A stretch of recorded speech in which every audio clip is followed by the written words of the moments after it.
This is the MLW Radio Network.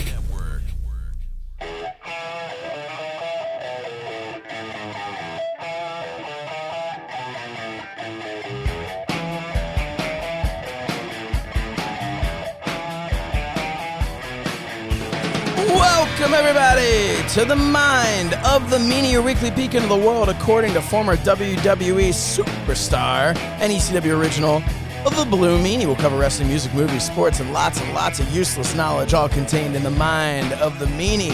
I am your tour guide, Josh Shernoff, and he is the Blue Meanie. Meanie, what's on your mind, and why am I frozen? And welcome to the second first half of Meanie. Little inside baseball. We had a show before the show, and here we are on the. This show is like we're in full Spinal Tap mode right now. Oh God, you can hear me though, right? Oh, I hear you. And a little inside baseball. We're broadcasting live for our pod squad on the Patreon. And we had a little thing where, we try to have a little moment before the actual recording. And everything just went full Spinal Tap botch mode. And now we're leaving it as it is. Yeah, I don't even know what's happening here. How am I frozen? I don't know. Yeah, you're on the screen. I'm perfectly fine, and you're perfectly frozen. This is wonderful radio. And this is why you got to join up for the Patreon at patreon.com/mindofthemeanie. And you're back. I had to reset my camera. I don't know, how. I guess the camera froze. Man, what a clusterfuck of an episode this is going to be. Yeah, I wanted to share. I did an interview with MJF yesterday as we're recording this, and it will be, if you're listening to this on Monday, go to fight.tv Monday at 6:00 Eastern time. Check your clocks because we're going to be falling back, everybody. But yeah, Monday 6:00 Eastern time tonight will be my interview with MJF. So I had this tiny little clip that I was like, you know what? Hey, let me show the Pod Squad, little Patreon exclusive. And man, MJF fucked up the whole thing. Meanwhile, I'm a little bit under the weather. Meanie is looking good as always, but full of sniffles. Yeah. But might see me duck off camera just to wipe my nose, but that's about it. I got a sweet Luna Vachon shirt. Yeah, nice. Pro Wrestler Tees, yeah. They Dark Side of the Ring folks released this and to coincide with the Dark Side of the Ring episode on Luna. And I got one for me and one for Mrs. Meanie. She got a different style. So we're not twinsies, but yeah, it's an awesome shirt. I don't remember if you I know we didn't talk about the Luna Vachon Dark Side of the Ring episode. Did you talk about it with Adam Bernard on an episode? Okay. I actually have not had an opportunity to watch it yet. I've seen one episode this season, I feel like. Really? Yeah, I just have not had the time. And it's one of those things where, it's not, to me, Dark Side of the Ring is not one that you put on in the background. Right. So, I want to You really have to pay it. attention. Yeah. I am planning on actually getting one of those Roku TVs in my office. So ahead of me, I have a wall, just a big wall that currently has a framed poster, a signed poster by Stephen Page, formerly of Bare Naked Ladies. But I'm going to move that poster on over to the wall to my right, and I'm going to mount a TV on the wall there because there's all this, when I'm doing this stuff for Fight with all these wrestling shows and all, and it'd be great if I had the opportunity to be completely caught up. And usually I'm just sitting there oh crap, okay, I need to watch this segment, I need to watch that segment. So I was like, well, what if while I'm sitting here and I'm doing some work, I'm doing some editing work or whatever, I could be just watching it so I can stop and pay attention to what's going on TV when need be. Yeah. So that's kind of my that's my 2022 dream. to have a television in here. And then Mike Weber over at Fight has also informed me that he believes above the television I should have like 6 clocks because we have a lot of things going on in different time zones. And apparently in his office he has all these clocks of all different. And I'm like, when do I need to, like, he's the same time zone as me. He's in Ohio. Like, that's really all that matters. Conrad's an hour behind. Like, those are the only ones I feel like I really need to, like, they're the only people that I would be interacting with. So. Yeah. I got a really nice clock. It's blue. It's like a black clock with blue numbers. Ah. So I kind of got that just to get an idea of what time of the day it is. So, you could be laying in bed or here in the studio and just, what time is it? And you just look over. Oh, there it is. Nice big clock. Well, and I'm sure. Listen, your big black clock, I'm sure is something to behold. But yes. No, it makes sense because your studio has also kind of become like you've got like a nice chill, relaxed area, which I do too. I have right in front of me. I have a couch, and I have a guitar next to that couch, and neither of them are ever used. So I just stare at them from my desk while I'm working. Yeah. But theoretically, I would want to have a clock behind me so that when I'm over there, I can see. Because otherwise, I'm just here and I can see it on my computer. But yeah, man, this has been and if we have first-time listeners, they're just like, man, this is everything I've ever heard the Mind of the Meanie is.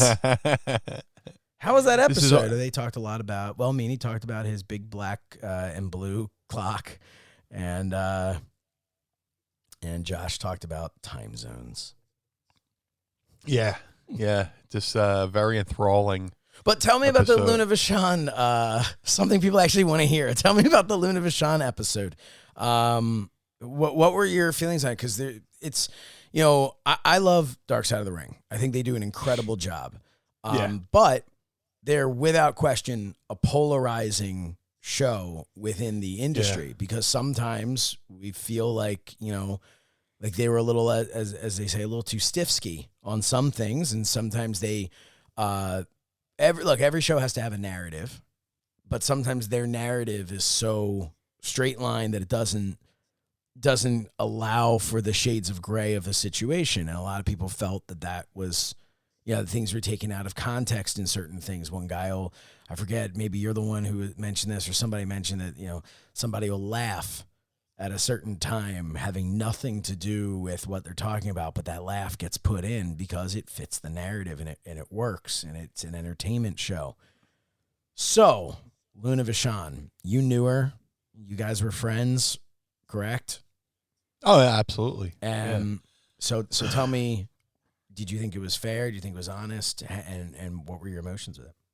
Well, and another thing with when it comes to documentaries, it just takes, one edit, like you said, to change the narrative and stuff like that. But when it comes to, Jason and Evan for Dark Side, I mean, they're not in the wrestling business. They don't have to worry about the politics and the blowback if they say something, because how's the wrestling business going to punish them? If you're in the wrestling business and you say something, somebody could bury you or, take you off TV or, they have no restrictions because they could just tell the story. But when it came to the Luna episode, it really, kind of hit close because, before I even met Luna, I was a big fan of Luna. And little inside baseball, I had a huge crush on Luna. Really? Yeah. Just like, she was a badass. She fought like the guys, kind of. She wore all the makeup and had the hair, but she was kind of like a tomboy, Figured, and that's kind of why I fell in love with Mrs. Me. She grew up with 4 older brothers, so it's just like hanging out with a dude, But Luna was awesome. Then I got into the business, And the first time I met Luna was at the Philadelphia Spectrum. It was there was this fan in the Philadelphia area named Dave Baumkratz. And Dave was a older gentleman, but he looked like a kid. We called him the 40-year-old, 12-year-old. You know, I could point him out to you, and you'd be like, "Oh, him." If you ever watched when DX takes over Manhattan, there's this fella with a ball cap and low glasses. And it looks like he starts dancing with a little kid. It looks like a little kid dancing with DX. That's Dave Baumkratz. He was about 40 years old about then. But he looked like he was 15. That's amazing. So I was at a Spectrum show, ran into him. He's like, we're sitting there, and he says hello to Dave Hebner, who is a road agent. Hi, Dave. How you doing? Hey, Dave. Dave and Dave law firm. Dave says hi to Dave. He goes, "Hey, that your seats? You want better seats?" Sure. So Hebner gives my friend Dave like this a pair of tickets, and we go around, and we're like sitting in the press box at the Philadelphia Spectrum. Oh wow! And we walk in there, and we sit down, and there's Raven, there's like Adam Baum, and I want to say Sean Waltman too. What year would this have been? Was this like in 93, 94? 92. I want to say 92. 93. You say Raven, are you saying Johnny Polo? Johnny Polo was in there, yeah. Okay. Yeah. This is probably like 93 or so, 94, 95, something like that. Somewhere. Yeah, he was filling in on some of the tag matches. I forget who he's wrestling though. I'm sure I could look it up on history.wwf.com. But this is around the time I was talking about going to wrestling school too. And I was talking to Phyllis Lee. I was thinking about going to Malenko's, and I was like, "Oh, hi, Mr. Paul. I've been talking to Phyllis Lee," because like Phyllis knew Scotty, so she's like always putting him over. And he's like, "Oh, okay, yeah, I know Phyllis. It's a good school." And he was Scotty, and it's a good school. Yeah. Oh yeah, I know Phyllis. So I went and sat down, watched some of the show. And then all of a sudden, like I said, Adam Baum was in there. I got a photo with him. Hey, I got a photo. And then there's Luna. I was like, holy shit, cool. So I was like, hey, Miss Vachon, can I get a photo? Yeah, honey, you get a photo. And she like hopped up on this desk that was like in this little area, and put her arm around me. And she like legit almost started like kind of like choking me, which is Luna's sign of affection, I guess.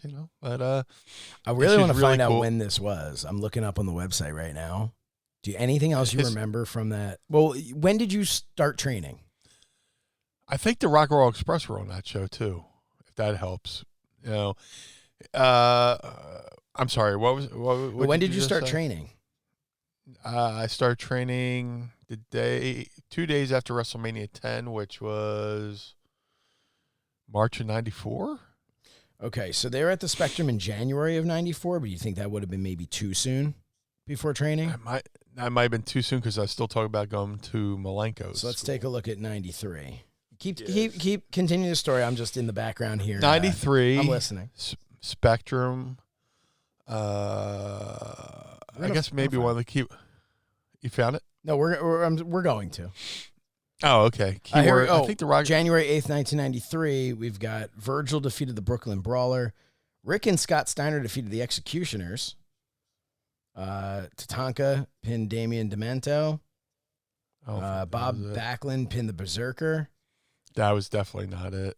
Okay. That's early 93, so it could have been. I want to say Dwayne Gill worked Owen Hart. Okay, so Owen Hart was on the card, and Dwayne Gill was Dwayne Gill was one of the Executioners that night. So let's continue through the year. Yeah. So take a peek. Yeah, I'm sorry. I didn't mean to interrupt your story. I just didn't want you to think I was ignoring you. I'm doing. I want to say Dwayne Gill worked Owen Hart like on one of the earlier matches of that show. So I feel like it would be later in the year because Owen Hart, that would have been when he. This would, I mean, I'm trying to think. Okay, we'll keep scrolling through. So continue your story. So she's choking you. Yeah. No, it's just Miss Vachon gotta get a photo. Yes, yeah, honey, let's go get a photo. So we take a photo, and that was it. But like that was the first time I met Luna, and then years go by, and train and go off to WWE, and I forget. I debuted in Philly, but like I want to say we're doing a loop in upstate New York, and me and her just wound up staying at the same spot. And she's like, and this is how cool Luna was. She knew I was a young kid, newer to the business, even though I'd been in ECW. It goes in her pocket, hands me a thing of cash. She goes, "Look, I know it's your first time on the road. Pay me back when you can, but get yourself something to eat and stuff like that." Wow. Or yeah, she just gave me some money. I was like, "Oh, wow, that's I feel like that's not something that is commonplace in the wrestling business. No. I mean, I wasn't like $1 million, but it was like, here, just go get something. Yeah, those $5. That's a pretty awesome thing, to be honest with you. Like, look at this like young guy in there. Like, how many times you hear the stories of like when people are just, it's either they're ribbing somebody or there's someone's gonna get heat. Or I remember this one guy who took a first class ticket. But no, but I think that's really awesome. Yeah, and she's just start giving me this wisdom, make sure you get a good tax preparer, you do this, do that, save your money. And she gave me like this little lesson. We're just sitting there talking. I was like, oh, this is pretty fucking cool. That's really cool. Yeah. So, throughout the year, I was there for 2 years, and we would just hang out. And, you're at TV, you got to be there at 1. So you're just, even if you're not doing anything, you got to be there at 1. So we'd be in catering, and at this time, around the time I got bored, I started painting my fingernails blue. And she's like, here, give me that. And, Luna would sit there and paint my fingernails for me. That's amazing. So, and it was such a cool thing that, like, I refused to, like, take that nail polish off because I wanted, that was the Luna layer of finger paint nail polish. I would just paint over that. But the Dark Side episode talked about a lot of things I kind of knew, and stuff I didn't know. Like I knew her, shoot name was she hated it, was Gertrude. And I learned that out. That's not a great one, to be honest. That's not a great one. I learned that. And here's another thing. I think I was on her last show ever in Cleveland for Cleveland All Pro. Joe Dombrowski just put out a match between Luna and Jessica Havoc from Cleveland All Pro, which I was Cleveland All Pro champion at that time. And he said that it was her last show. So if I was on her last show ever, that's even more special, just knowing, everything. But, we're sitting there, and her and Mrs. Meanie just hit it off, and she's like, yeah. And, Tracy brought up that she's from Connecticut. She's like, and she named this school she went to, and Tracy's like, oh, I went to that school too. And she's like, yeah, and somehow it came up, yeah, my name's Gertrude. So she was all like, oh, yeah, I'm Gertrude. But yeah, I learned that, and talked about that on the show. But I didn't know she trained with Moolah. I didn't know she was one of Moolah's girls, so to speak. But where was I? Because I'm still trying to think of what that date on that show. So I'm looking at 93 here, and there was one. It was Owen Hart versus Terry Taylor. That wouldn't have been it. No. So I'm still going through. I'm around June of 93 at this point, because Luna debuted for the WWF at WrestleMania 9. Right. So that would have been in April of April. April of 93. Yeah. April of 93 So would have been WrestleMania 9. So maybe it was like a September, October. Yeah, so that's what I'm kind of going through, just seeing where... I got to tell you, WWE was in Philly so frequently when I was a kid, and I did not go nearly enough. Right. Well, when I was a kid, I was spoiled. I was watching on Prism, Mm-hmm. And that's kind of why they stopped showing it on Prism, because people were like, fuck it, why go watch it live when you could just watch it on TV the next morning? The Prism is how I ended up getting... The first time I ever went backstage was a friend of mine's dad worked for Prism. Nice. And that's when we went backstage. That's when I met the one of the Beverly Brothers and the Undertaker and Paul Bearer. And remember, the Undertaker he had the duck under the door frame. It was crazy. Let's see. We got Philadelphia Spectrum, July 16th, 1993. Sensational Sherry versus Luna Vachon did not take place as scheduled. It says so. Okay. Ah, son of a bitch. Which could explain why she was hanging out. Right, if it didn't take place. But I'm not seeing... I'm seeing Shawn Michaels versus Mr. Perfect. Bret Hart and Yokozuna. Smoking Guns defeated Afa and Samu. Afa was substituting for Fatu. I didn't know Afa was still working back in 93. Man, I would love to see that. I'm not seeing Owen Hart on the card, though. Let's keep digging. I'm trying to think. 1-2-3 Kid, maybe it was 1-2-3 Kid against Adam Bomb. Was on that show too, because they did that fucking awesome spot where the Kid was on his back and Adam Bomb grabbed him by the throat and just picked him up and fucking lifted him up over his fucking head by his throat. We're gonna find it. By hook or by crook. Meanwhile, James Sorensen writes, well, I'm not going to say this out loud, so I'll just put this on here for you to read, Meanie.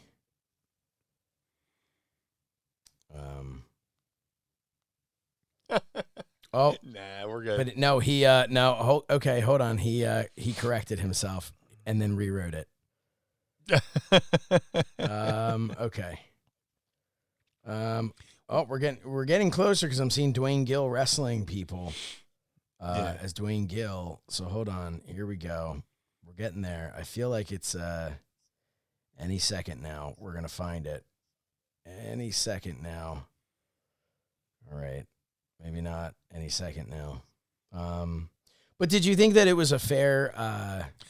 the Luna episode of Dark Side of the Ring... what's fair, when if you're telling them the truth, especially, they had her son on there. Well, that's the thing. Do you think they were telling an honest truth that, well, there's a lot of stuff I wasn't there for. So there's a lot of stuff, was it honest? It's as honest as, a documentarian can be. And then, there's a lot of stuff that was out there, that was known, and a lot of stuff I didn't know. I didn't know she had kids, I didn't know she had a son. And her son, Van, was on one of those Hell's Kitchen shows. He's like a renowned chef now, which is pretty cool. But, it just, there's a lot of stuff I didn't know with especially, how she felt. Well, I kind of knew how she felt. She did a lot of things for the WWE and didn't feel as appreciated. That's the terminology I'm trying. She didn't feel as appreciated for a lot of the stuff she did, especially when it came to, working.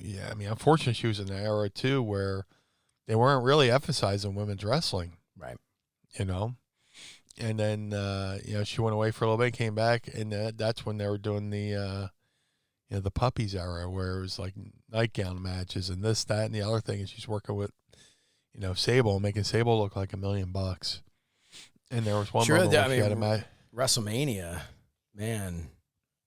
Yeah, wasn't that her and Sable at WrestleMania? Well, it was like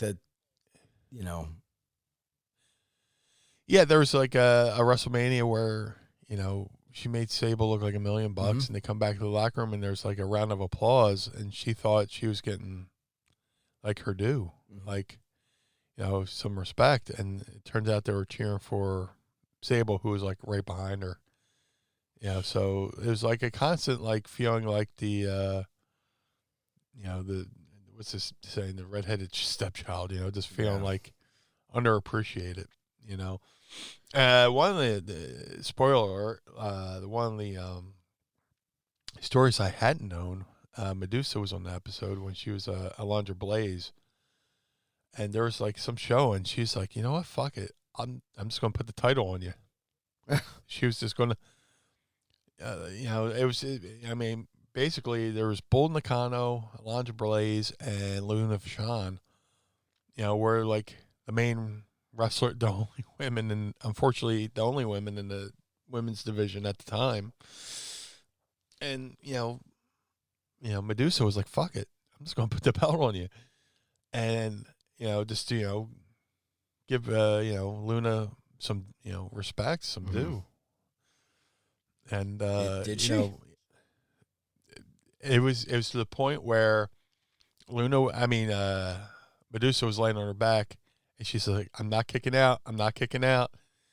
And, you know, Luna refused to let her put the belt on her. You know, Luna was that old school that, you know, she wanted the office to recognize her as champion, not some hotshot thing where they just go into business for themselves and put the belt on Luna, because Luna had that much respect for the business. So for the record, if I can interrupt for a second, I found it. Okay. Interestingly, November 20th, 1993. Okay. So almost 28 years ago. Wow. Is when you met Luna Vachon. Nice. It was to a crowd of 6,800 people at the Philadelphia Spectrum. The Head Shrinkers defeated Smoky Mountain Wrestling Tag Team Champions Ricky Morton and Robert Gibson in a non-title match. Adam Bomb defeated the 1-2-3 Kid. Yep. Lex Luger defeated Ludwig Borga. Rick and Scott Steiner defeated Johnny Polo, who was subbing for Pierre. Okay. And teaming with Jacques Rougeau, the Mountie. Yes. Doink the Clown defeated Iron Mike Sharp. Owen Hart defeated Dwayne Gill. Yep. And in a steel cage main event, Bret Hart was supposed to face Jerry Lawler. However, substituting for Jerry Lawler, a young man named Shawn Michaels. So Bret Hart defeated Shawn Michaels in a steel cage match in the main event. Man, wish I was at that show. Thanks, Mom and Dad. Yeah. Yeah, that's weird because I don't even remember that part. It's weird. I remember Dwayne Gill, but I don't remember Shawn Michaels subbing in the Owen cage Hart for defeated Dwayne Gill right. You know what? You probably were like Owen Hart versus Dwayne Gill. You're like, dude, I'm out of here after that. I don't care what the main event is. It's not topping this. Well, no, I was like, I totally wasn't skipping because I was like, man, when's the next time I'm going to be in a press box at the fucking Spectrum? Yeah. You know? So what would happen is, so the talent would pretty much, would they just go up there to hang out, or was there something going on, like a meet and greet type thing, like a hang with the talent? It was kind of like a crow's nest kind of thing, like at DCW Arena where you had you could go out and kind of hide and watch the show, you know? Mm-hmm. It was a press box, you know. I'm assuming, members of the press would go to for like Sixers games or Flyers games. So it was this thing that was completely open, not being used for a WWE show. So they would, I guess if you were a VIP or, whatever, they would give you these tickets and you go in there and just hang out. So I was just sitting there like at a row, like a desk, like straight crossed, just sitting there. And then to my right was Johnny Polo. Wow. And me and Dave Bombkratz. I should note that 2 days later, Jerry Lawler pleaded not guilty to charges of statutory rape, sodomy, and harassing a witness in Louisville, Kentucky. He was freed pending a $1,000 bond. The sex charges stemmed from an alleged incident involving a 13-year-old girl on June 6th and 7th. The additional charges stemmed from an alleged October 4th incident regarding the sex charges. Now, it is very important that we mention he was never found guilty for any of these things, to my knowledge. Correct? Correct. But it seems as though Jerry Lawler had to back out of that main event because he was possibly in jail. Oh. 2 days earlier, because it says 2 days later that he was freed pending $1,000 bond. So he was at least, if not in prison, he was dealing with some shit. And they probably thought maybe now is not the best time to have you in the main event. Yeah. So that's what he was up to back then. Yeah, and that's the funny thing about time, right? And I mean this seriously. You look back on that time and you look back at that so fondly. And it's like, those are the good old days, right? Oh, my God. Those were not the good old days for Jerry Lawler.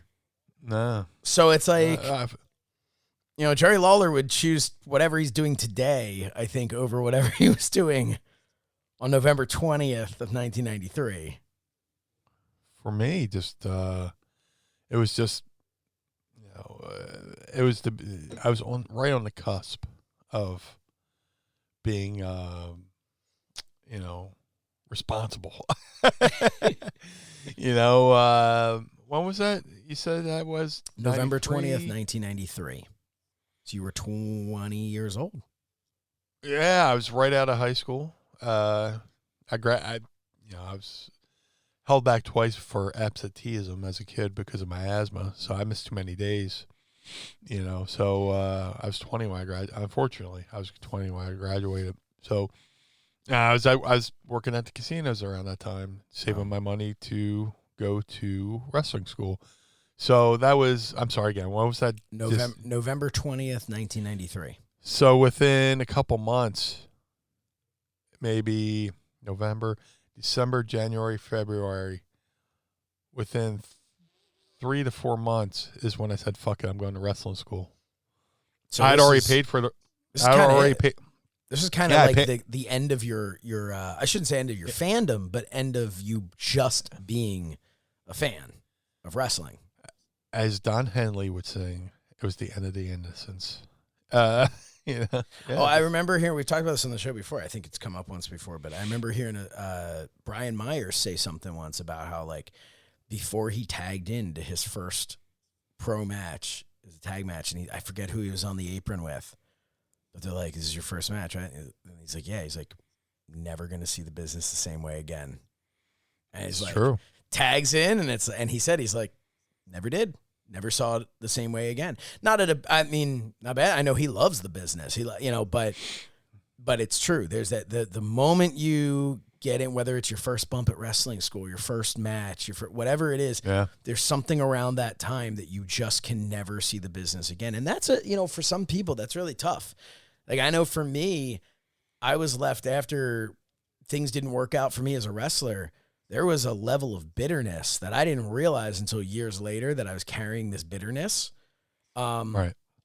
Towards the politics, towards the, the fact that I had a bitterness of the fact that, like, I'd be busting my ass, working really hard. And then a 6'2", gassed up guy would walk in and all the heads would turn. And I'm like, hey, over here working, like, kind of like trying. Yeah. And like, so there's all this bitterness. And then what I realized was that made me, when I went back to being just a fan, I couldn't be a fan. I couldn't enjoy a character without thinking about, well, what's that guy like backstage? Is he an asshole backstage? Is he a good guy? Is he a good guy backstage? Because if he's a good guy, then I don't care if he's a heel or a baby face. I'm rooting for him. But if he's an asshole, I don't care if you're saying he's the greatest baby face, of all time. Like, I can't get behind him. And like, eventually that's what led to me going, saying to my wife, like, you know what? When I started listening to Something to Wrestle, and it started reminding me of the good old days for me as a fan. And I said to my wife, I'm like, hey, they're coming live to Philly. I'm thinking I'm going to get some tickets to that. I'm going to get some tickets to Raw and SmackDown. I'm like, you know what? I've been out of the business for like a decade. I'd love to just go back to being a fan and just drop all the bitterness, drop the whatever, and just enjoy the business that I loved for so long. And then 6 months later, I was sitting in Bill Apter's basement doing a show with him. So and I found my way back into the business, and now I love it. I see it for what it is, but I'm so glad that I had that opportunity to drop the bitterness. But it's true. But I took a little side road there. But for you, I mean, that's really a monumental moment. You're 100% a fan. Never been in a ring. Never worked. Never trained. But you're getting like this taste of sitting in this crow's nest, so to speak, with all of this talent, especially in there with Johnny Polo, who would go on to be Raven, who would go on to be such an instrumental part of your career. It's really fascinating. Yeah, it'd be like one of those, it's like one of those sliding door moments. Mm-hmm. What if I had not gone to that show, or, what if I had not seen Dave Baumkratz? And, you know, the Dave's a good guy. I went on a lot of Memphis trips with him with Joel Goodhart, so we were pals. And then, what if Hebner had not seen him? Yeah. I wouldn't have had a chance to, sit there and talk to, Scotty, Johnny Polo. Now, did he remember you from that meeting or no? I doubt. I don't even think I've brought it up. Because there's those things, once you get in the business, his mouth closed, ears open. And, the last thing you're going to do, you see him in a locker room, and you go, hey, remember that time I was at the show at the Spectrum, and, remember we hung out up in the, and he'd be like, all right, kid. So I'm sure I could bring it up now, maybe. Oh, he probably still wouldn't remember. But, but, it's amazing. Yeah, and once you get in the business, you totally see the business. You can't look at wrestling the same way ever again. Yeah. Just for the fact that I used to joke. I would read I used to read the newsletters till I got in the business. Mm. And me and Al would be on car rides, and I'd be like, say, this is how things work, right? And I don't even remember what I would say. He would just laugh and go, no, it's not like that at all. So, you definitely see things in a different light, and that was the end of the innocence. That show right there, because 4 months later, I'm walking to work one night with my mom. She was working at one casino, I was working at another, but we caught the same shuttle bus. And I was like, you know what? I remember the corner I was standing on too. I was like, I'm going into work tonight. I'm giving my 2 weeks notice. I'm gonna wrestling school. But I'm going to stick around long enough to watch WrestleMania 10. Then I'll leave the next morning. Yeah, I'll watch it on your dime. Hey, you know what? That was you were studying. Yeah. What was that? And when they had a little going away party for me, and it was pretty cool. Yeah, all the cousins and all came over to see me off, and the next morning I packed up my car, left with like that. Please beg me to stay. I'm leaving. I'm really going.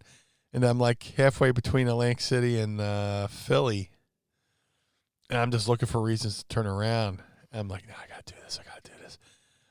I'm like, is that smoke coming out of my car? No, that's just exhaust, idiot. It's cold. And there's steam. I pull over. I go, there's smoke coming out. And they're like, it's your exhaust. Just keep driving. Wow. I was like, oh, I'll be there in 3 hours. 13 hours later. I'm young and dumb and don't realize how long Pennsylvania is. Wow. And there, you weren't putting in your GPS back then. No. I had to go to AAA and get a triptych, which was just basically a flip book of. Yeah, you had to go on somebody else's, instructions, you just to figure it out on your own, but then, you get in the business and you learn how, they say don't text and drive. In the 90s, it should have been don't map and drive, because you got the map on your fucking, on your steering wheel, and you're steering and you're looking up, and dude, I wouldn't trade those days for anything, just to drive out to wrestling school for the first time. Being in a place I've never been, the furthest I've ever been away from home. I thought I was going to Mars the first time I drove to New York City, Now that's an hour and a half drive. Now I could do that with my eyes closed. But, when you're a teenager, that's like forever. here I am driving to fucking Ohio. Holy shit. Might as well just, I'm like an astronaut going to Mars, dude. It's just like, you get there and, you know, those were my college years, was, you know, going to Al school and learning how to be around other people and make new friends and new experiences and, you know, get in the ring and take that first bump. You know, that first day I almost quit, you know, just because, you know, I kept jamming, you know, I would, you know, flip over and instead of my feet landing flat, I would, you know, my heels would hit and I would get like shin splints and stuff like that. I'd roll out of the ring and now I would have to go, okay, take a breath, get some water, and talk me back into the ring. And, you know, and that was it. You know, I did this, such a magical moment that from 93 to, you know, my last year of high school all the way up to, you know, going to wrestling school. You know, I wouldn't trade that year for anything. I think that it's one of those things where, I mean, you were successful, but you were going to be successful whether you ended up being successful or not because you tried. Like, I'm a firm believer in that like, the only way you could have failed would have been if you didn't try. And it took me, like I was talking about my like bitterness towards things years ago. It took me a long time and a lot of like growing up to realize that, like, no, man, the fact that I didn't, you know, get signed by the WWE, that wasn't failure. I succeeded because my goal was to go and try and be a wrestler, and I succeeded in going to try and be a wrestler. You know, I got to, I have memories of working people that, you know, I'm so glad that I have those memories and the times in the, more than anything, the time in the car, the time, you know, so the time in the car is the best. Yep. I mean, we've talked about it before, but like, you know, we would go twice a week, sometimes 3 times a week in OVW for training. And I trained at the Wild Samoan Training Center beforehand and everything.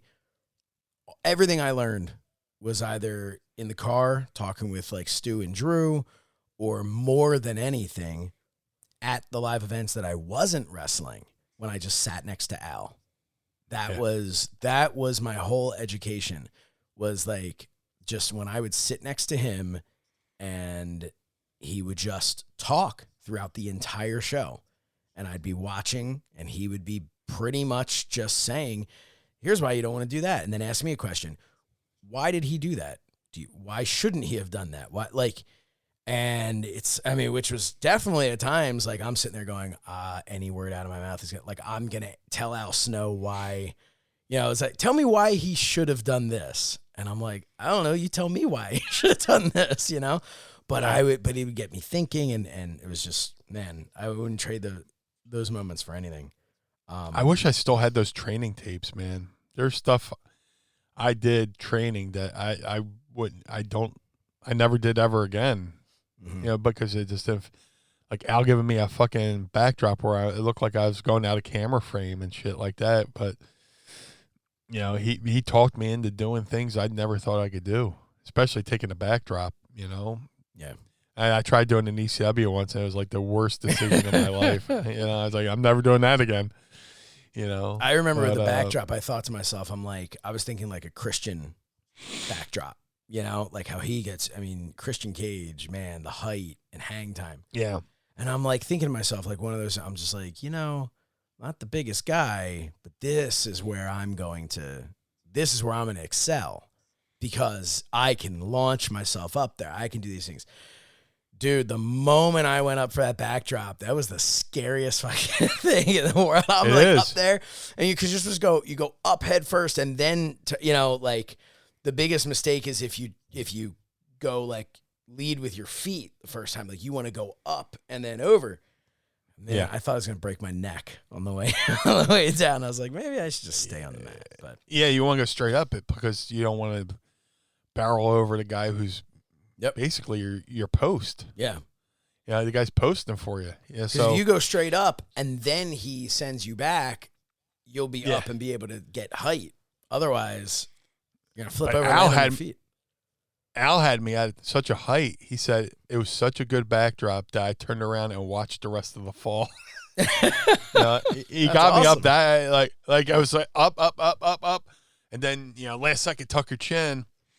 And he said he could turn around and he watched, me come down the rest of the way. He's like, dude, that was fucking great. I was like, yeah, I probably never ever do that ever again. But well, hey, yeah. Oh, I'm sorry. Yeah, go ahead. No, go. No. I was just going to put the cherry on top and say, like I've said a million times before, those are memories I will never. I mean, if I could put those feelings in a bottle, that would just be like any kind of movie you see. Those young coming of age movies. Was Stand By Me, where they're all going off to, walking down a train track, just singing songs, not having a care in the world. They don't have a bill on their name yet, or they don't have a responsibility. It wasn't until like I finally, started working at casinos and went off to wrestling. I worked at a casino, and I was, I was responsible for a little bit. I was putting half in the sock drawer and half towards the bills. But then once I left, I went off to wrestling school. That was just like a coming of age moment where, I kind of had to learn how to be self-reliant, fly away from the nest. Well, speaking of coming, the holidays are coming early, Meanie. Ho, ho, ho, gentlemen. The holidays came early here at Manscaped. The leading men's hygiene brand, Manscaped, just launched new products, including their all-new Ultra Premium Body Wash and a 2-in-1 shampoo and conditioner. It is time to give yourself or someone who needs it the gift of beautiful skin, hair, and balls this holiday season. Go to manscaped.com and use the code MEANIE20 for 20% off plus free shipping. Jingle balls to the walls, fellas. Listen up. Untrimmed pubes are a thing of the past, and it's possible you have Santa's beard in your pants. It's time to leave your significant other some cookies and milk at the bottom of your chimney. I am talking about the Manscaped Performance Package 4.0. Inside the Performance Package 4.0, you'll find the Signature Lawnmower 4.0. This electric trimmer has proprietary advanced skin-safe technology to reduce cuts on your nuts. It's also waterproof, so you can use it in the shower. It's like a gift to your partner with less mess. The Manscaped Performance Package 4.0 also includes the Crop Preserver and Crop Reviver, an anti-chafing ball deodorant, moisturizer, and toner. It's time to keep your North Pole feeling and smelling fresh. This hygiene bundle will also come with a pair of Manscaped anti-chafing boxers that'll keep your junk feeling fresh all day. The perfect package for your perfect package. Manscaped is going beyond the groin with their new Ultra Premium Body Wash. It's infused with aloe vera and sea salt to keep your skin feeling clean, nice, and moisturized. They also just launched their new 2-in-1 shampoo and conditioner, which has key ingredients with benefits that include hydrating, nourishing, conditioning the scalp, and strengthening your hair at the same time. 'Tis the season to load up on Manscaped products. So get yourself, your dad, your brother, and friends the best gift of all, the Manscaped Performance Package 4.0. Get 20% off plus free shipping with the code MEANIE20 at manscaped.com. Every guy out there needs to add Manscaped to their wish list this season. Get 20% off plus free shipping with the code MEANIE20 at manscaped.com. That's 20% off plus free shipping at manscaped.com. Use code MEANIE20. Clean up your nuts. Make Santa proud this year. Ho, ho, ho. Excellent. Thank you, Manscaped. We appreciate the Absolutely sponsorship. As always, the partnership that we have here with manscaped.com. And we hope that will continue on for many, many, many years to come. Now, Yes. Sorensen says, I used promo code MEANIE20 and it's been amazing. Love Manscaped. It's amazing. Use it to keep your candy cane smelling amazing. Well, that took a turn, Sorensen, but you know what? I agree. As much as I don't want to talk about your candy cane, I agree. He also says, listening to you guys, I always feel more enlightened about life and love your stories in wrestling. Oh, that's thank awesome, you. Man. God knows I've got them. You got stories. Dude, you should do a podcast. Yeah. Hey, that's. you have stories and people have questions. You want to do Ask Meanie? I would love to. It's time to ask me anything. Ask me something. All right. Let's do this thing. Hi, I'm TV Steve Allen. Let's do this. All right. Hashtag Ask Meanie. That's how you do it. And we're going to kick things off here with Andy Slichter. Can we discuss the complete failure of the WWE and their gross misuse of talent that unfortunately got released? Hashtag Ask Meanie. Meanie. Oh, man. Again, we've talked about this. How is WWE not preparing to sell? Just it's insane. They have to be. So much good talent. Dude, 18 guys or 18 folks. There's some women in there. That's released. talent. 18 talent. That's not talking about all the people that were released in The Office. That's a full card. Mm-hmm. And it makes you think. How many people? Because there was that initial after WrestleMania release. Then there's more releases, and now 18 over the weekend. It's just, this, people, accused them of hoarding talent. But, yeah, there's so many talented people there that you could run a town, or you could do a loop with, Yeah. You could run A shows, B shows, C shows, D shows with all the talent they had. It's just, I don't know what the thought process is. But I said on Twitter the other night that there's got to be like some kind of book written about this era. Of the, the COVID era of wrestling and coinciding with all the releases, and somebody's got to find out something to the whys, the how and the why that all these people are just being let go. You make a great especially point. when they were, yeah. You make a great point because this is absolutely an era that one day people are going to look back on and go, holy crap, what a fascinating time. And I mean that in the best and worst ways. But really a fascinating time. Who was most shocking to you as far as releases? On this dispatch? Yeah. Keith Lee. I mean, he had so much potential and so much upside. The way, fucking Brock Lesnar fucking sold for him at the Rumble, Do you think it had anything to do with his health? There'd been a lot of talk that he maybe is still feeling the effects from his battle with COVID, because that was very serious, apparently. I was unaware. Oh, so he had said, remember he disappeared for a while. He was up in the main roster and they disappeared. He eventually came out and said that he pretty much, he got COVID and it got bad. It got to a bad situation. And the word, rumor and innuendo, I think as our friends like to say, was that he was still feeling the effects. People we have seen now a year and a half later, people still feeling effects from COVID. And you talk about an athlete. You're a guy who knows the struggles of having, of being asthmatic and the issues that you had with your lung.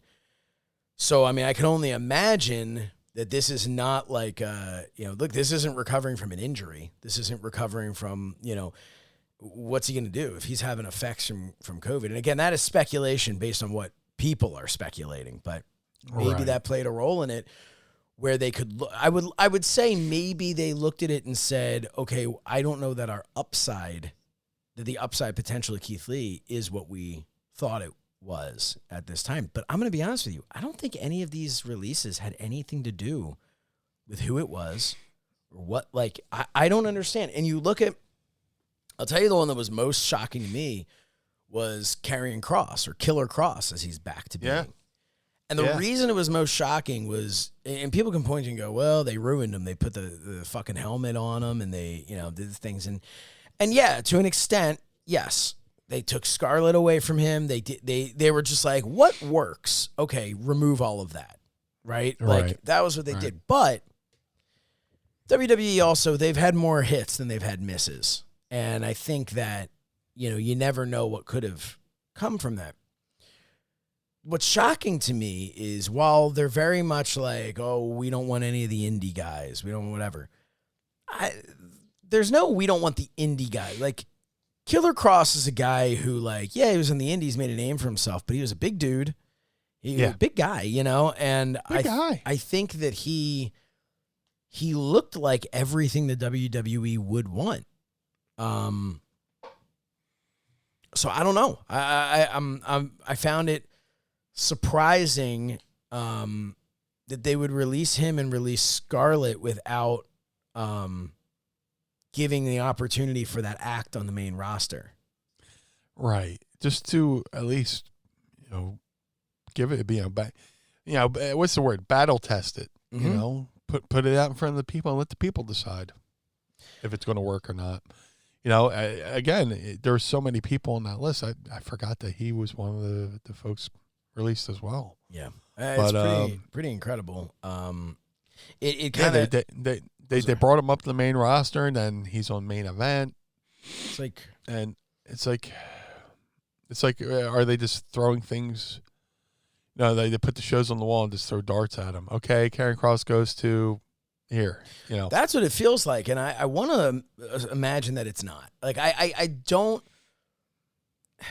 So I don't believe. I did an interview with Eric Bischoff about 6 months ago, and I didn't look. I don't do these like hard hitting interviews where I hit him with these gotcha questions and crap, But he said something on there that I did not believe, and if I were closer with him, if I were say a James Sorensen and he was like my best friend, I would feel more comfortable pressing him about it. But when I said to him, I said, it sometimes feels like people just in the creative department there just say, you know what, we know this isn't going to be great. No one's going to like it, but whatever, just send it out. It's good enough. We just need to fill the show. And he was adamant that like, I have never seen that. I've never heard that. And I got to be honest with you, I don't believe him. I'm not saying he's a liar. Let me rephrase that. I'm not saying he's a liar, and I'm not saying I don't believe him. I'm saying I don't believe that doesn't happen. Right. If he tells me that he's never seen it, I believe he's never seen it. If he tells me he's never thought it, I believe he's never thought it. But I can't imagine it doesn't happen because there is too much stuff that goes out on WWE TV that the people who are writing it are too talented to have thought it was a good idea and anything other than, well, we just need filler. All right. That's my opinion on it. But I don't know. I don't know with some of these things, the draft, which I think is beyond stupid. They don't need a draft anymore. We talked about this before, I think. They don't need a draft because they have competition now. Right. So they have AEW to compete against. Yep. So why not put all your forces together? I can see maybe doing it to, just so you're not wasting, matchups, keep people apart on different shows. How about just so they're not facing each other too early? How about some enhancement talent? And it doesn't have to be the jobber back in the day, guy gets beat in 5 seconds. I like something I love that AEW does is that, they'll have matches where clearly they're putting over. What was the LSG? I can't remember who his partner was, who then I believe signed with AEW against FTR in Philly. Moriarty. Yeah, and so I look at that. That's that to me is a modern day enhancement match, but it was a damn good match. Enhancement match doesn't have to be the guys come in, boom, boom, boom, hit their finish, and it's just a showcase. Because then again, that doesn't work nowadays. It's like you got this other athlete from somewhere else. There's a lot they can do, but I'll go to Shackleford to keep it moving here. Shackleford has a question. Meanie, if you were a huge corporation that does buy WWE, who do you hire and put in place to run WWE moving forward? Oh, man. Like I said, everybody's got their opinions where they're going. I think Amazon would buy them up because you're buying something that you can automatically sell the products of, and you got your streaming service. And once the deal with NBC dies down, they could probably take that over. Man, does it have to be? Well, I guess it would have to be. I was going to say anybody in history. Sam Mushnick. Yeah, Sam Mushnick. There's a. Oh my God, what's his name? Oh, I was about to put somebody over to it, and the name escaped me. If they had a better name.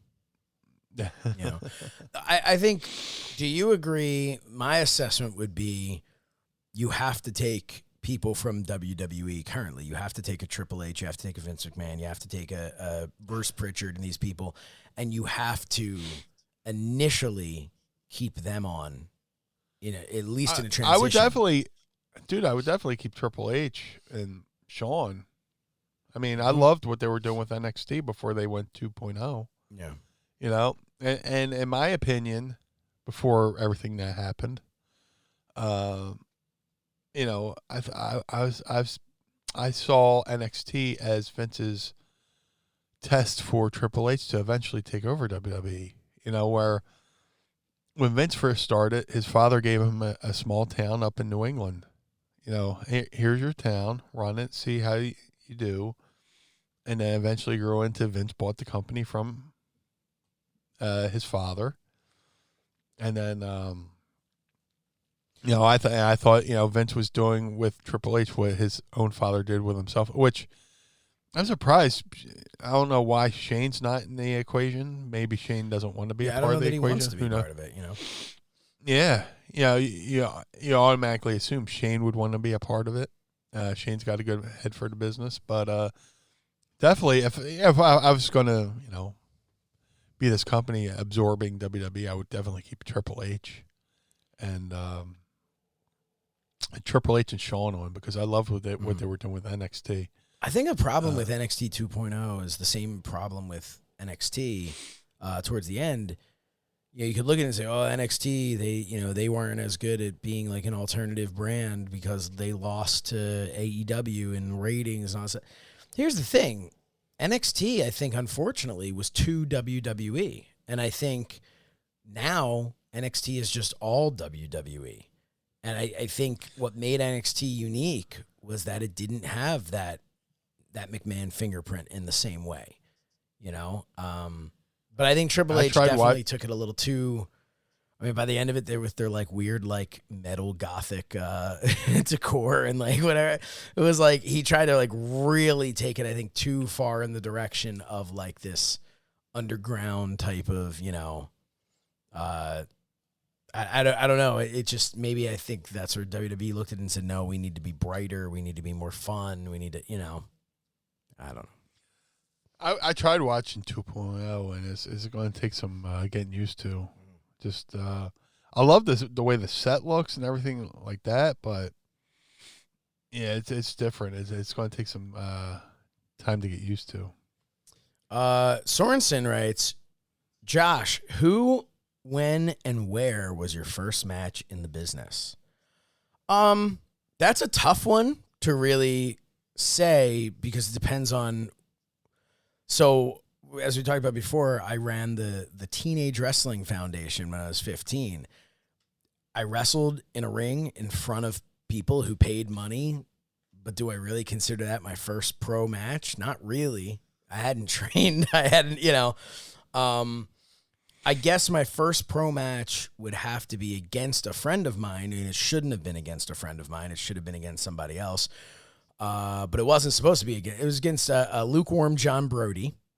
It wasn't supposed to be against him. We were supposed to be teaming in a tag match, which would have been way better, in my opinion, because Brody did not have real proper training. And I was in my first pro match leading somebody who had less experience than me. And that is never a recipe for success. But they changed things, went from a tag match to one-on-one. and then it went from, like 8 minutes to like 4 minutes or something like that. And like, it was a cluster. But I want to say it was, I think that was about 20 years ago this month, if I remember correctly. Really? It was I want to say it was about 20 or 21 years ago this month. And it was for the PWF, Steve Carino's promotion. And it was at the Warrington skating rink, which is now like like an outdoor furniture store or something. And I remember the referee, for the life of me, I can't remember, from ECW. I think I wrestled there. What's that? I think I wrestled Steve on one of his shows there. Yeah? Yeah, it was a unique. It was an interesting, you like changed over where, like, because I used to go there as a kid, like on rainy days at camp. Like we would go there. So it was like a very weird, bizarre thing to be wrestling there. But there was a referee, what is it? Redheaded referee from ECW. Redheaded? Yeah. I consider him to be redhead. Not Keener. Yeah. I thought he was a blonde, but all right. I don't know, whatever. I'm gonna Google him. Just Mike Keener. Mike Keener, yeah. I want to make sure. I'll see him today at MLW. Yeah. Yeah. So yeah, because he's at MLW. Yeah. But I want to make little sure inside baseball. That it's who I'm thinking the right guy. But anyway, I'm pretty sure I am. So I had just trained at the Wild Samoan Training Center, but I had this match and it was horrible. Horrible, horrible, horrible. And he takes me outside afterwards and he kind of like does this whole like he's putting on a show. I don't know who he's putting it on for. Slowly takes out a cigarette, kind of Keener, I guess. Oh, okay. Yeah. Like he really is just like first he, taps the pack a little bit, it was like this long show while I just stand there. Like he doesn't say anything, waits until he lights a cigarette, putting on this whole thing. And he like wanted me to like level with him that I'd never trained. And he's like, because that match, that was not someone who's ever trained in wrestling. And my opponent had never trained. And he was supposed to the whole plan was they wanted me to bring somebody on that would be my tag partner. So the whole thought was, well, he can get in there with these other guys and they can slam them and they can whatever the hell and it'll be fine. I'll take a couple bumps and I'll go in and work with them. And they'll call the match and I'll follow as I've been taught, at the Wild Samoan Training Center and all that. And then when they became one-on-one, I'm like, dude, I don't know how to call a match. I don't know how to and it was, it was bad. It was bad. I don't blame him one bit for looking at this going, this is not a trained wrestler. But I was very honest that this was my first match post-training. I was very, and he was just like, he's like, yeah, come on. You never trained. You never trained. And I was just like, I did. I was like, it was supposed to be. And I tried to explain to him, which I shouldn't have. I should have kept my mouth shut. I'm trying to explain to him, like, I did train, but I'm not experienced enough to do this, that, or the other. And they cut the time. And he's like, what? Long story short, years later, I was able to work another show with him. And he, when I was actually, experienced and it was all good. And I doubt he remembers either of those experiences, the bad one or the good one. But it always stood out to me from that show, where his like long drawn out, intimidation factor of just kind of, but I get it. But I look at it now and I totally get it. He's looking at it going like, you're coming in here and you're bullshitting everybody. But man, it was not. So yeah, so that is it. That's the long story of it. That would really be my first pro match. If you're talking about my first match against somebody that was more experienced than me, that was an actual pro, it would have been wrestling against Scott Fowler, which I thought was a really good match. And at that time was the best match I'd ever had because I was wrestling somebody who had a lot more experience. Instead of wrestling someone with less experience, or what I spent a lot of time doing was wrestling, you know, it would almost be like student show type things, and I'd be wrestling people of equal experience, which is still not, I mean, you definitely gain something from it, but you're not having a good match. Right. But anyway, but that's that. But send him my best. And we'll go, who? So what else do we have here? Okay. That's an interesting one. I feel like we've heard from Saki the sock puppet before. What do most wrestlers think of puppets like me, and why? Here's a good one from Mark and Dryden. What do you two think is going on with the whole Charlotte situation? If there even is any. Judging from last night's SmackDown, they didn't address it. This was from 6 days ago. So, I don't know. I think if Meltzer tells you something's happening, then chances are she's probably just, you know, doing the opposite. Yeah.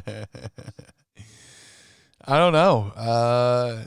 She had a falling out with Becky, from what I understand. Yeah, there was definitely some heat there, right?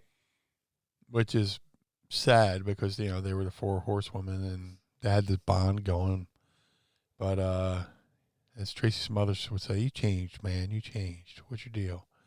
I can only assume, you know, her father's no longer there. Her husband's killing it in AEW. Maybe it's just a matter of, you know, make them fire me so I could go to AEW.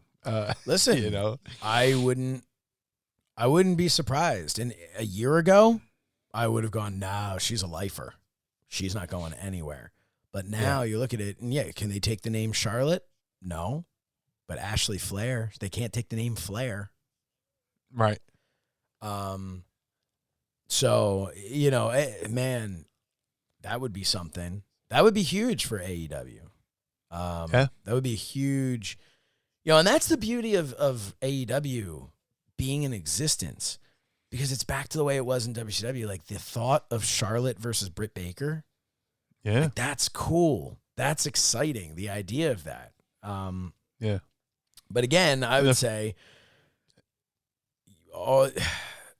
you have to capitalize if you're AEW. And if you ever got that opportunity, you're going to get a lot of eyeballs watching Charlotte versus a Britt Baker.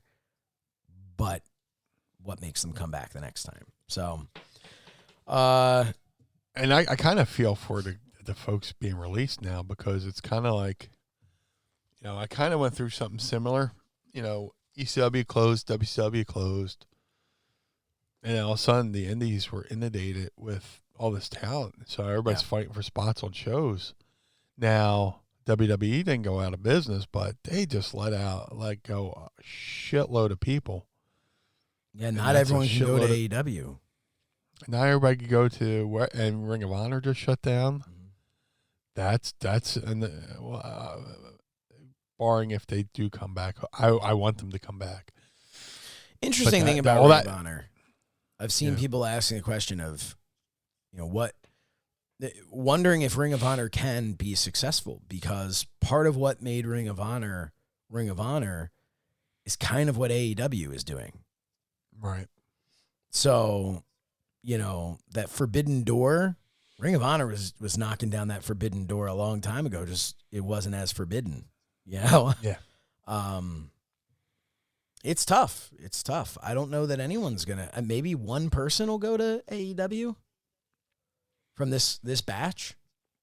Yeah, there's Impact, but they can only take in so many folks. There's Impact, there's MLW.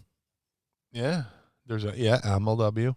And they've released a few folks recently with, you know, just with Mance Warner and a couple others. He's been wanting to be released for a long time. Unfortunately, now he's injured. But, you know, him and Danhausen. Yeah, shout out to Danhausen. I love that guy. Right. I've never met him, and he is just, man, top on my list of somebody I want to work with.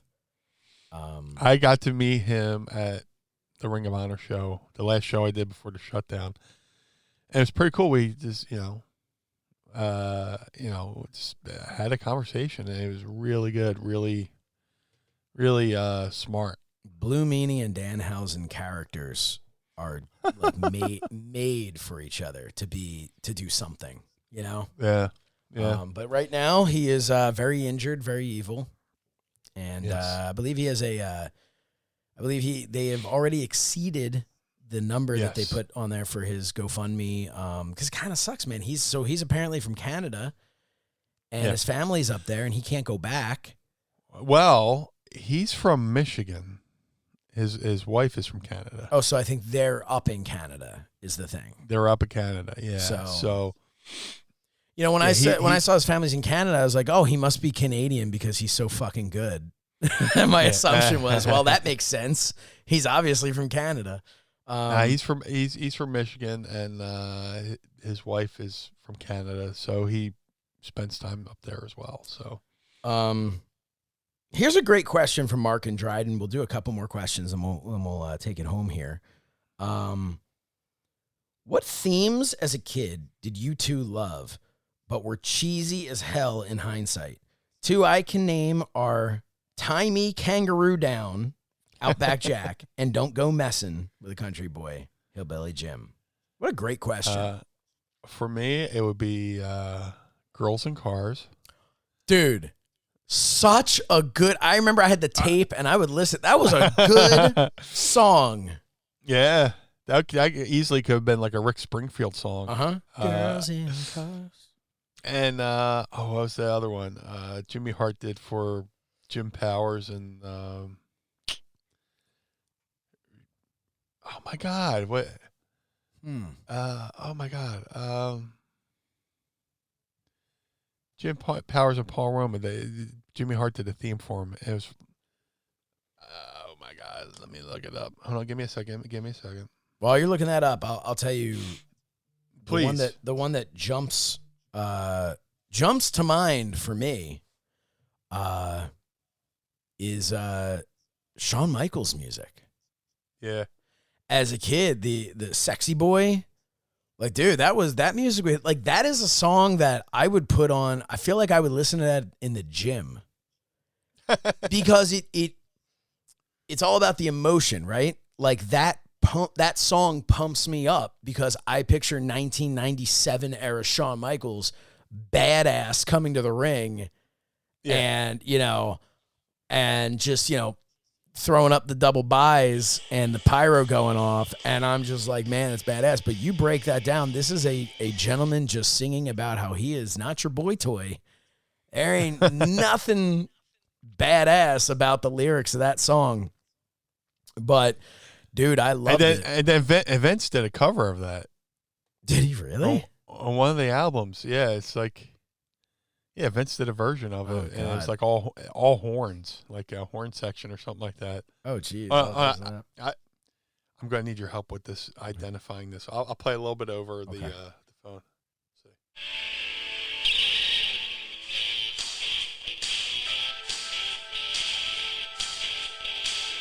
What's the... Can you skip ahead to where there's like... It's coming up.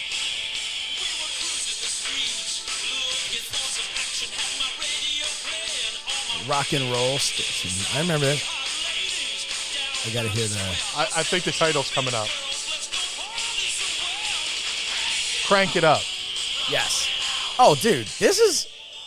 could have been Twisted Sister. You know what I mean? Jimmy Hart's underrated, man. Yeah, dude. He was the GOAT of him and Jim Johnson, Yeah. As far as writing things. Because he wrote the Sexy Boy theme for Shawn Michaels, But yeah, I would have to say Sexy Boy, and trying to think one that ended up being, because there were some other ones, like I loved a lot of the musics, but they weren't corny in hindsight. Some of them were just really good. Oh, you know what Dusty Rhodes. The American Dream. The Common Man. Song. Yeah. Honestly, that cowbell kicks in, man. Sorensen writes, I'm currently on a Zoom with Uncle Eric. Do either of you have a question for him? Man. Sorensen is two-timing us right now. The man is on a Zoom call over at Ad Free Shows. Plug for Ad Free Shows. With Eric Bischoff. I totally agree with everything he said about the ratings because I've said that on here. Agree completely. The Monday Night Wars the Wednesday Night Wars were not a war because in the Monday Night Wars they're fighting over whole numbers and not decimal points. Yep. You know, I guess you could Sorensen just tell him I said hello and that I don't know what else. Just tell him anytime he's in Philly, I want to buy him a beer. Yeah. Yeah. There you go. I want to take him to McCusker's and buy him a beer. Because somebody asked him on something. Somebody asked him if you ever been to Philly, what's your favorite spot? He's like, the airport. And I was like, oh, come on, Eric. You have to change that. Gotta change that for sure. As a proud Philadelphian, yep. I have to show Eric Cuskers. All right, I guess the last one we'll do here is as we're starting to ease towards the holiday season here. Ringside Rant writes, other than the turkey at Thanksgiving, what is the one thing that is a must every year at the Meanie Thanksgiving? Oh, my Aunt Riri's string bean casserole. She makes it. It's perfect. Just and she puts it like these with the French fried onions or something like that on there. It gives that a little bit of crunch. Yep. Yeah, that's a good one. Yeah, she makes a pretty good ambrosia salad too. I know he didn't ask about mine. Thanks, RJ. But I would, to me, it's sweet potato casserole. So a couple of years ago, so my mom makes one, my wife makes one. They're very different. And they both made them. And it was like both of them looking to me and like, which one's better? And I'm just like, yes. Like they're different. They're both equally amazing. And it's worth it. Like my wife, and she definitely put some extra like cinnamon and sugar in there just to try and win. And it was so damn good. But like, it's, but that's to me, sweet potato, casserole. No such thing as a bad sweet potato casserole. Oh my God. Sweet potato is my, my kryptonite. Just, yes, all of it. I'll take all of it. Sorensen, ask Eric if Conrad and Paul Bromwell were both unavailable, would he want me to host an episode of 83 Weeks with him? Because, man, Paul Bromwell's killing it over there. And it just looks like he's having so much fun. Another local guy. He got to go in and have, because I'm jealous of Paul that he got to have that conversation with Eric. It popped into my head because you were talking about how you agreed with everything that Eric was saying. Yeah. And what I noticed was, and that's not a slight. That's not a slight on AEW. It's just no, not at all, not at all. But the thing is, Paul got to be front row and ask questions and have that conversation with Eric Bischoff. You know, Conrad, I'm kind of like, all right, Conrad always gets to have these conversations. And don't get me wrong, Paul Bromwell, such a good dude, so good at what he does. My jealousy of him is based purely on how damn good he is at what he does. This is not me going, get rid of Paul Bromwell or something. Dude's awesome. I was just like, man, I want to jump in on this conversation. Like, I'm listening to it. I'm like, oh, I've got a question. I've got a thought on this. Like, you know, Eric, what do you think of this? And like, so, man. But that's it. That's it, Meanie. yeah, man. We got a couple more that I'm just going to save for time purposes. We'll hit those next week. Yes. But anything else you'd like to add before we rock and roll out of here? I thought this was a great conversation. And then I'm skedaddling over to MLW.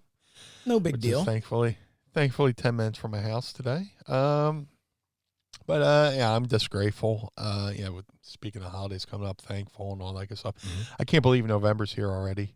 Unbelievable. Which is insane. But yeah, thank you to each and every one of you who listens each and every week. Thank you to all our proud Pod Squad members, whether you're downloading every Monday or you're joining us live here on the Patreon feed. It means the world to us. It's the reason why I get out of bed at 10 a.m. on a Saturday when I could easily just take a little lullaby there, But this podcast means a lot to me. It means a lot to Josh, and here we are, 89 weeks. 80. Well, don't get ahead of yourself. 85. Oh, 85. Come on, talk about it. I have no sense of time, but legit. 85 though, nothing to sneeze at. That's pretty damn impressive. So yeah, that all means a lot, and thank you to everybody who is supporting us through our sponsors, through Manscaped. Whether you buy a T-shirt, ProWrestlingTees.com/Blue Meanie /So Says Shernoff /Mind of the Meanie. I just did a cameo before I logged on today. Thank you for going to cameo.com/Blue Meanie BWO. It all helps. It all helps us keep the lights on here. So. Greatly appreciate it. I know I pretty much say the same thing each and every week, but I would feel guilty if I didn't say thank you. And, in just a couple of weeks, we'll be doing our Thanksgiving episode where you'll be able to be extra thankful on that one. Maybe we'll even bring Adam Bernard back for that. What do you think? Yeah. See if he's around. That could be a fun one. Get the whole gang together for Thanksgiving. Absolutely. I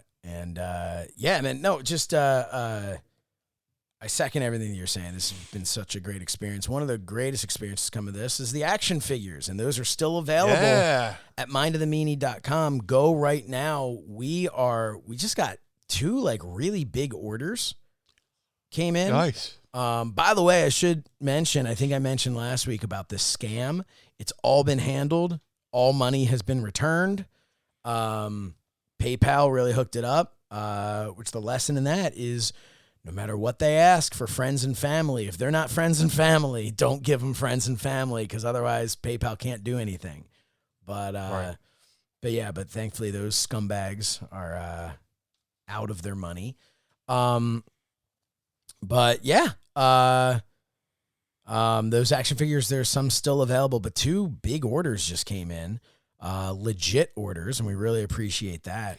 But I will tell you, as of right now, there are 8 signed 2-packs left. And there are not, I don't have the exact number, but in my possession, because Meanie's got some for live events and stuff like that. Yeah. In my possession, there are not a lot of mint on card left. We have some damaged packaging ones, which have been selling out, so those are almost gone too. But there are not a lot of mint on card left. And we've talked about this in the past. There are 8 signed left. Not a lot of mint on card. So, if the mint on card all disappear before we have an opportunity to sign more than those 8, then that's it. Because nobody wants a signed, damaged card. Like the whole point of the damage, just go buy it. Save yourself $2 and buy the damaged card if you're going to open it anyway, But if you're looking for that mint on card signed one, man, now's the time. Get it. Go get the mint on card signed, and because honestly, we're not signing any more until we run out of the other ones. So get on that. But we are running out, and I dare you. We're probably gonna do a little bit of a Black Friday, Cyber Monday sale. Could happen. Yeah. They'll be gone. If we do that, they're going to be gone. People are waiting for those sales. So they're going to be gone at that point. So, but anyway, Meanie, thank you as always. I really appreciate the opportunity to guide this tour through your mind and kill it at MLW tonight, man. Yeah, man. It's a huge card. it'll probably be airing soon on the Vice Network, So, Very cool. Yeah. Thank you so much. And thank all of you, and we will see you next Monday as we see you each and every Monday for another trip to the mind of the meanie. Blue World Order. The world of MLW radio never stops.